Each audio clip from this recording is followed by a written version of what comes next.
आइए सुनते हैं सोमवार के दिन शिव पार्वती विवाह की कथा। शिव विवाह कथा को भारत की आध्यात्मिक कथाओं में बहुत महत्वपूर्ण माना जाता है।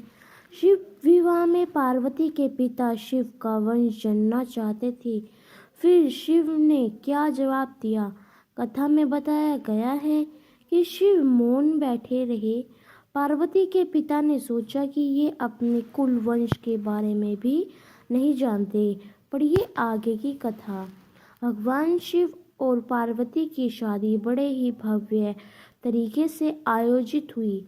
पार्वती की तरफ से कई सारे उच्च कुलों के राजा, महाराजा और शाही रिश्तेदार इस शादी में शामिल हुए, लेकिन शिव जी की ओर से कोई रिश्तेदार नहीं था, क्योंकि वह किसी भी परिवार से ताल्लुक नहीं रखते थे। आइए जानते हैं आगे क्या हुआ। भगवान शिव की शादी में आए हर तरह के प्राणी। जब शिव और पार्वती का विवाह होने वाला था तो एक बड़ी सुंदर घटना हुई। उनकी शादी में बहुत ही भव्य पैमानों पर हो रही थी। इससे पहले ऐसी शादी कभी नहीं हुई थी। शिव, जो दुनिया के सबसे तेजस्वी प्राणी थे, एक दूसरे को अपने जीवन का हिस्सा बनाने वाले थे। उनकी शादी में बड़े से बड़े और छोटे से छोटे लोग शामिल हुए। सभी देवता वहां मौजूद थे, साथ ही असुर भी वहां पहुंचे। आम तौर पर जहां देवता जाते थे वहां असुर जाने से मना कर देते थे, और जहां असुर जाते थे वहां देवता जाने से मना कर देते थे। शिव पशुपति है, मतलब सभी जीवों के देवता भी है, तो सारे जानवर, कीड़े मकोड़े और सारे जीव उनकी शादी में उपस्थित हुए। यहाँ तक कि भूत पिशाच और द्वेषित लोग भी उनके विवाह में मेहमान बनकर पहुंचे। उनकी आपस में बिल्कुल नहीं बनती थी, मगर यह तो शिव का विवाह था, इसलिए उन्होंने अपने सारे झगड़े भुलाकर एक बार एक साथ आने का मन बनाया। शिव पशुपति है, मतलब सबके जीवों का देवता है। यह एक शाही शादी थी। एक राजकुमारी की शादी हो रही थी, इसलिए विवाह समारोह से पहले एक अहम समारोह होने वाला था। भगवान शिव व देवी पार्वती की वंशावली के बखान की रस्म। वर वधू दोनों की वंशावली घोषित होनी जानी थी। एक राजा के लिए उसकी वंशावली सबसे अहम चीज होती है, जो उसके जीवन का गौरव होता है। तो पार्वती की वंशावली का बखान धूमधाम से किया गया। यह कुछ देर तक चलता रहा। आखिरकार जब उन्होंने अपने वंश के गौरव का बखान खत्म किया तो वे उस ओर मुड़े जिधर वह शिव बैठे हुए थे। सभी अतिथि इंतजार कर रहे थे कि वर की ओर से कोई उठकर शिव के वंश के गौरव के बारे में बोलेगा, मगर किसी ने एक शब्द भी नहीं कहा। वधू का परिवार ताज्जुब करने लगा। क्या उसके खानदान में कोई ऐसा नहीं है जो खड़े होकर उसके वंश की महानता के बारे में बता सके? मगर वाक्य कोई नहीं था। वर के माता पिता, रिश्तेदार या परिवार से कोई वहां नहीं आया था, क्योंकि उसके परिवार में कोई था ही नहीं। वह सिर्फ अपने साथियों गणों के साथ आया था, जो विचित्र जीवों की तरह दिखते थे। वे इंसानी भाषा तक नहीं बोल पाते थे और अजीब से बेसुरी आवाज निकालते थे। वे सभी नशे में चूर और विचित्र अवस्थाओं में लग रहे थे। भगवान शिव ने धारण किया मौन। फिर पार्वती के पिता पर्वतराज से शिव से अनुरोध किया, कृपया अपने वंश के बारे में कुछ बताइए।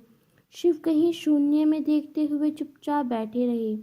वह ना तो दुल्हन की ओर देख रहे थे और ना ही शादी को लेकर उनमें कोई उत्साह नजर आ रही थी। शिव कहीं शून्य, वह बस अपने गणों से घिरे हुए बैठे थे। शून्य में घूरते रहे वधु पक्ष के लोग बार बार उनसे यह सवाल पूछते रहे क्योंकि कोई भी अपनी बेटी की शादी ऐसे आदमी से नहीं करना चाहेगा जिसके वंश का अता पता ना हो। उन्हें जल्दी थी क्योंकि शादी के लिए कुछ शुभ मुहूर्त तेजी से निकल रहा था, मगर शिव मौन रहे। समाज के लोग, कुलीन, राजा, महाराजा और पंडित बहुत प्रेरणा से शिव की ओर देखने लगे और तुरंत फुसफुसाहट शुरू हो गई। इसका वंश क्या है, वह बोल क्यों नहीं रहा? हो सकता है कि इसका परिवार किसी नीची जाति का हो। इसे अपने वंश के बारे में बताने में शर्म आ रही है। नारद मुनि ने इशारे से बात समझानी चाहिए। फिर नारद मुनि, जो उस सभा में मौजूद थे, ने यह सब तमाशा देखकर अपनी वीणा उठाई और उसकी एक ही तार खींचते रहे। वह लगातार एक ही धुन बजाते रहे, टोइंग टोइंग। इसके खींचने पार्वती के पिता पर्वतराज अपना आपा खो बैठे। यह क्या बकवास है? हम वर की वंशावली के बारे में सुनना चाहते हैं, मगर वह कुछ बोल नहीं रहा। क्या मैं अपनी बेटी की शादी ऐसे आदमी से कर दूं? और आप यह खिजाने वाले शोर क्यों कर रहे हो? क्या यह कोई जवाब है? नारद ने जवाब दिया, वर के माता पिता नहीं हैं।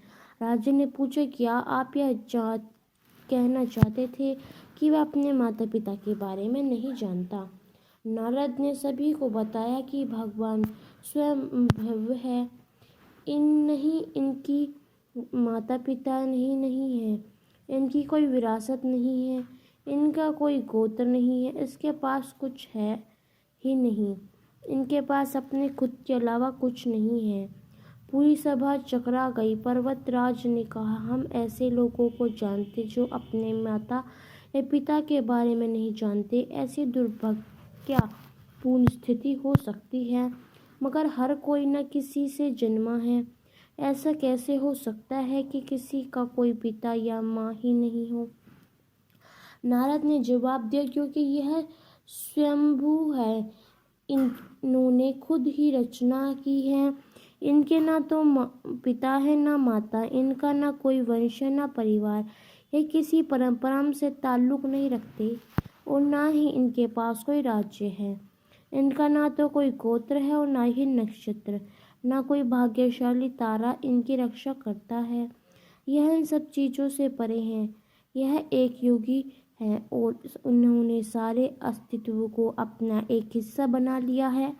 इनके लिए सिर्फ एक वंश ध्वनि, आदि शून्य। प्रकृति ने जब अस्तित्व में आई तो अस्तित्व में आने वाली पहली चीज ध्वनि।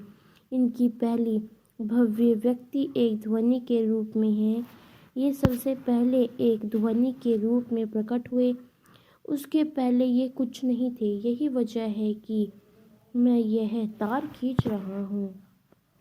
तो दोस्तों, आपको यह हमारी शिव विवाह की कहानी कैसी लगी, हमें कमेंट करके अवश्य ही बताइएगा। मिलते हैं एक और नई कहानी के साथ। ओम नमः शिवाय।